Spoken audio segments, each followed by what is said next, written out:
Namun tentunya ini masih belum memenuhi kebutuhan minimal anggaran tahun 2026 yang diusulkan dalam rangka melaksanakan program prioritas nasional, yaitu sebesar 1,26 triliun.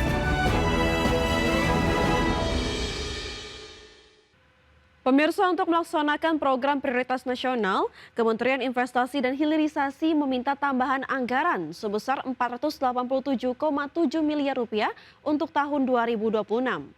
Adapun pemerintah menetapkan target investasi nasional pada 2026 mencapai 2.175 triliun rupiah. Menteri Investasi dan Hilirisasi atau Kepala Badan Koordinasi Penanaman Modal Rosan Roslani meminta tambahan anggaran sebesar 487,7 miliar rupiah untuk tahun anggaran 2026. Tambahan dana itu untuk melaksanakan program prioritas nasional serta mencapai realisasi investasi sebesar 2.175,26 triliun rupiah.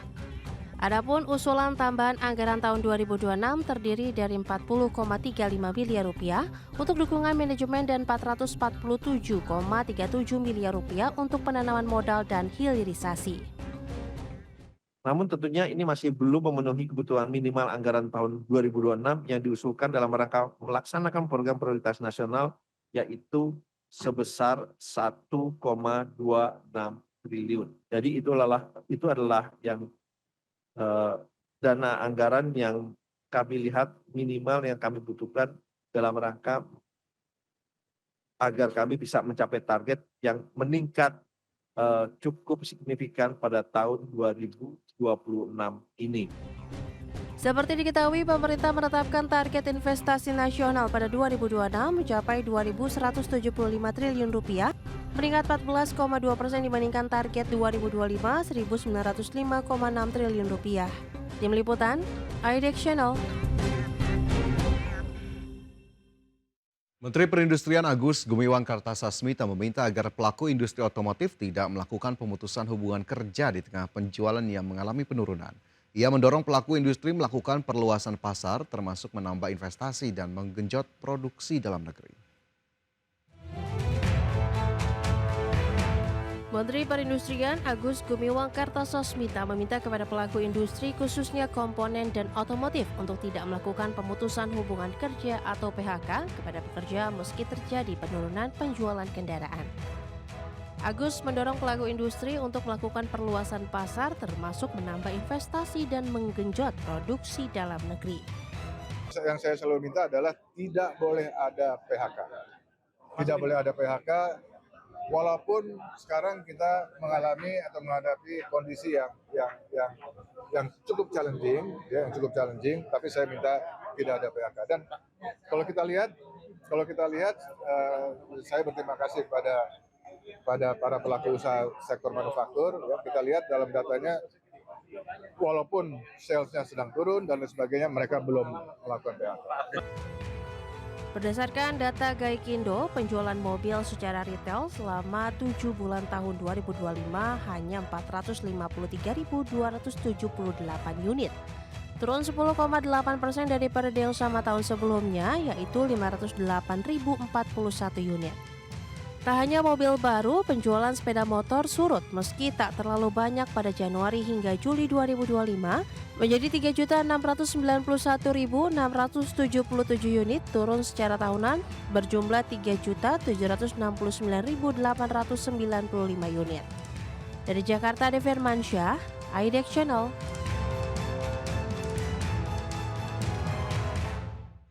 Posisi cadangan devisa Indonesia pada akhir Agustus 2025 sebesar 150,7 miliar dolar Amerika Serikat. Angka tersebut lebih rendah dari posisi Juli 2025. BI menilai cadangan devisa nasional memadai untuk mendukung ketahanan eksternal sejalan dengan prospek ekspor yang tetap terjaga. Bank Indonesia melaporkan posisi cadangan devisa Indonesia pada akhir Agustus 2025 sebesar 150,7 miliar dolar Amerika. Lebih rendah dari posisi cadangan devisa di akhir Juli 2025 sebesar 152 miliar dolar Amerika. Direktur Eksekutif Departemen Komunikasi BI, Ramdan Deni Prakoso menyampaikan, Perkembangan cadangan devisa tersebut antara lain dipengaruhi oleh pembayaran utang luar negeri pemerintah dan kebijakan stabilisasi nilai tukar rupiah sebagai respon BI dalam menghadapi ketidakpastian pasar keuangan global yang tetap tinggi. Kedepan, BI memandang posisi cadangan devisa memadai untuk mendukung ketahanan sektor eksternal sejalan dengan prospek ekspor yang tetap terjaga, neraca transaksi modal dan finansial yang diperkirakan tetap mencatatkan surplus, serta persepsi positif investor terhadap prospek perekonomian domestik dan imbal hasil investasi yang menarik. Tim Liputan, IDX Channel. Pemirsa, pemerintah menerima tuntutan rakyat 17+8. Informasi selengkapnya tetaplah bersama kami di Prime Market Highlight.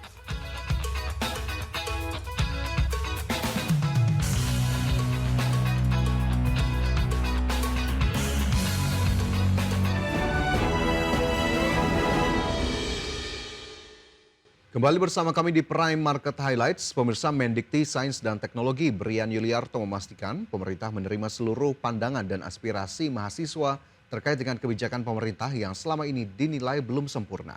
Hal tersebut disampaikan Brian usai menggelar pertemuan dengan sejumlah elemen mahasiswa Kamis lalu. Menurut Brian, salah satu aspirasi yang disampaikan mahasiswa, yakni terkait 17+8 yang menjadi tuntutan rakyat. Mahasiswa juga memberikan masukan untuk membangun Indonesia agar lebih maju. Brian memastikan seluruh aspirasi masyarakat atau mahasiswa akan diteruskan kepada Presiden Prabowo Subianto.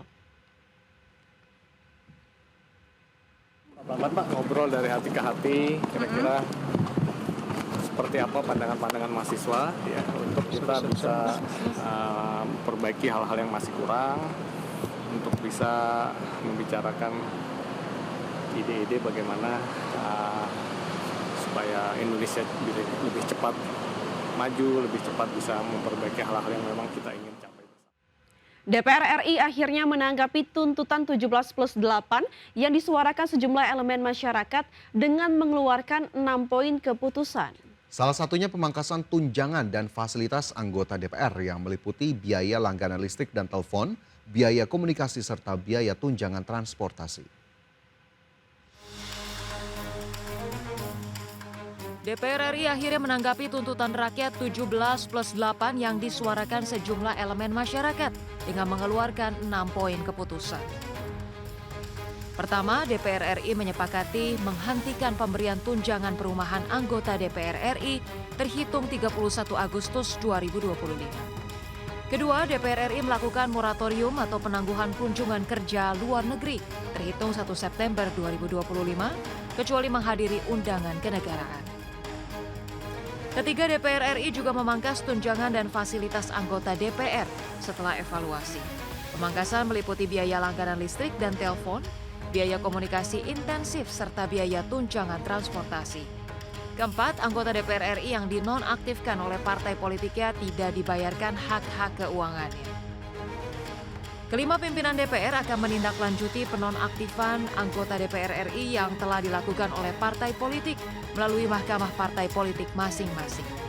Dan keenam, DPR RI memperkuat transparansi dan partisipasi publik dalam proses legislasi atau pembuatan undang-undang dan kebijakan lain. 6 poin tersebut merupakan hasil keputusan rapat konsultasi pimpinan DPR dengan pimpinan fraksi-fraksi DPR RI. Jakarta, Tim Liputan IDX Channel.